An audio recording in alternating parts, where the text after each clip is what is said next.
Bonjour les incarnés, je suis le devin chinois blanc, bienvenue dans l'unité énergétique de l'humanité. Aujourd'hui nous allons parler de l'énergie 33 retrait, le retrait, faire retraite, et de Marie-Josée Pérec, entre autres. Cette énergie 33 retraite est composée en bas de la montagne et en haut du ciel. Cette énergie 33 fait retraite détient un animal symbolique qui est le cochon. Au début du texte des traits, au début de cette énergie, le cochon est petit et son symbolisme est qu'il va s'engraisser peu à peu, s'enrichir physiquement et s'enrichir avec de la monnaie, etc. C'est tout ça. Ainsi, c'est pourquoi, dans l'étude du jugement, il y a l'expression formulée ténacité profitable, ce que signifie qu'il faudra du courage, de la persévérance et de l'endurance pour que cette situation prometteuse puisse porter un maximum de ses fruits. Bon, maintenant je vous donne ma liste de devinettes pour que tout ça comprenne et devienne un peu plus concret. Donc devinettes des personnes qui vivent ou qui ont vécu dans cette énergie 33 faire retraite. Je commence avec un cas particulier, je ne voulais pas l'exposer mais alors je rappelle une chose en préambule. Chaque personne s'incarne dans une énergie, dans une des 64 énergies formulées dans le Viking, depuis son premier souffle jusqu'à son dernier souffle. Il y a quelques cas particuliers, très rares. Donc c'est même pas 1%.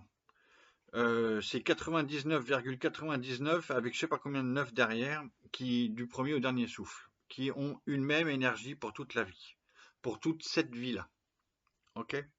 Donc là, avec De Gaulle, on est dans un cas particulier où il en est au moins à sa deuxième énergie. La deuxième énergie, en tout cas, de son mandat céleste. J'ai développé tout ça, je ne reviens pas dessus. Alors, le général De Gaulle vit dans cette énergie 33, faire retraite, entre janvier 1946 et juin 1958. C'est-à-dire la période que tout le monde connaît le moins parce qu'il ne se passe pas grand-chose a priori. C'est la période où il a perdu le pouvoir et pendant 12 ans, il attend et il reconstruit avec une stratégie yin, donc patiente, la reconquête du pouvoir.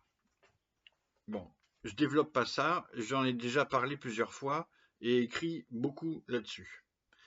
Donc, ce que je voulais dire avec De Gaulle, c'est qu'il s'agit donc d'une période de retrait, on comprend. Il est en retrait du pouvoir, il est plus et c'est une stratégie donc militaire et politique pour regagner le pouvoir. Bon, ça c'est dit. Dans les autres personnalités qui ont vécu dans cette énergie, il y a le président Mitterrand. Donc je rappelle quand même que aux yeux de tous, Mitterrand, il a trompé sa femme et qu'il a une fille qui s'appelle Mazarine Pinjot, et qu'il a soigneusement caché la vie, l'existence de sa fille Mazarine pendant de nombreuses années. Okay, ce sont des faits objectifs, il n'y a pas de jugement, mais tout le monde sait ça.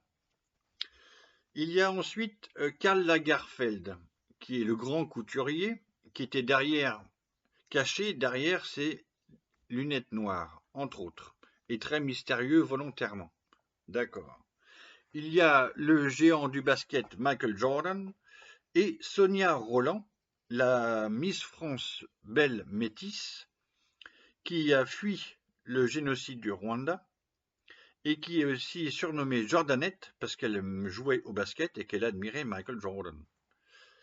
Il y a enfin Laure Manodou, la grande championne de natation, qui nous commente en ce moment les JO à natation avec Léon Marchand, extraordinaire Léon Marchand, dont la presse a relayé, Laure Manodou, dont la presse a relayé les aventures avec ses amoureux et avec ses entraîneurs, dont Lucas le plus connu. La fuite sur Internet de ses photos intimes, son arrêt, sa reprise, ses frasques en natation, etc., ses enfants et sa vie, ses mariages. Bon, très bien. Maintenant, j'en viens à l'étude de l'idéogramme qui sert à nommer cette énergie 33 faire retraite.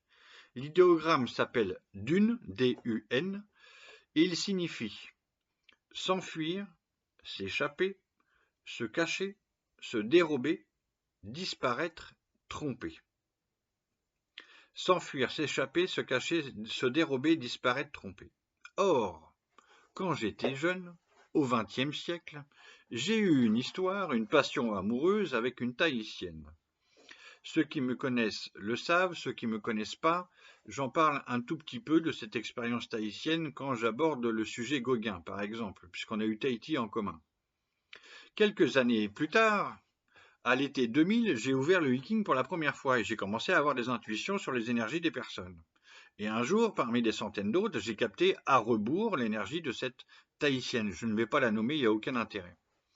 Ok ? Donc, je me suis aperçu que la Tahitienne vivait dans cette énergie 33 faire retraite. D'accord. Et c'est pourquoi elle m'a demandé un jour de s'enfuir avec elle, et c'est pourquoi il a fallu se cacher, qu'elle se cachait elle-même derrière ses lunettes de soleil pendant des semaines, qu'elle trompait tel homme avec tel homme, etc., etc. Et dans sa vie professionnelle, c'était la femme la plus admirée de toutes les îles du Pacifique, pour plein de raisons. J'en dis pas plus pour garder son anonymat. Mais c'est une situation comparable à celle de Laure Manodou et de Marie-Josée Pérec, autre que sportive. Voilà. Donc on arrive à Marie-Josée Pérec, qui a été une athlète fabuleuse, la plus grande athlète française à son époque. Elle a remporté 3 médailles d'or au JO, donc à Barcelone en 92 sur 400 mètres, et au JO d'Atlanta en 96, elle fait le doublé 400-200, ce qui n'avait jamais, ou la deuxième à faire, etc. Extraordinaire. Donc on la surnomme la gazelle pour l'élégance de sa foulée, magnifique. Elle a détenu de nombreux records de France et plein de records et plusieurs fois championne du monde, d'Europe, etc.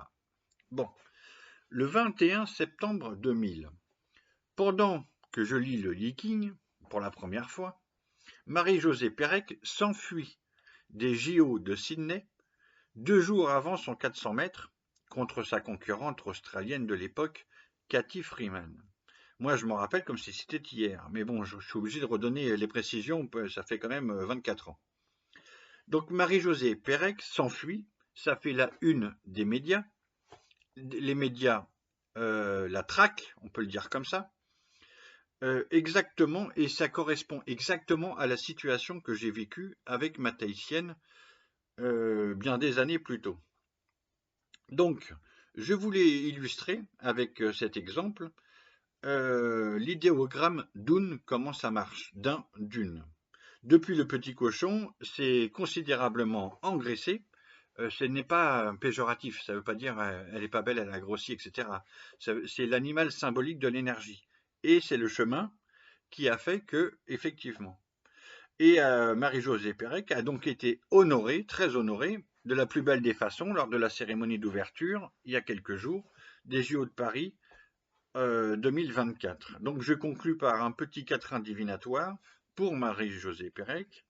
Marie-Josée Pérec, 3 fois l'or olympique, montagne, course, ciel, record, 33. Et à Sydney, cette fuite sans pourquoi. La Guadeloupe allume la vasque olympique. Je pense que c'était clair pour cette énergie. Merci beaucoup et à demain.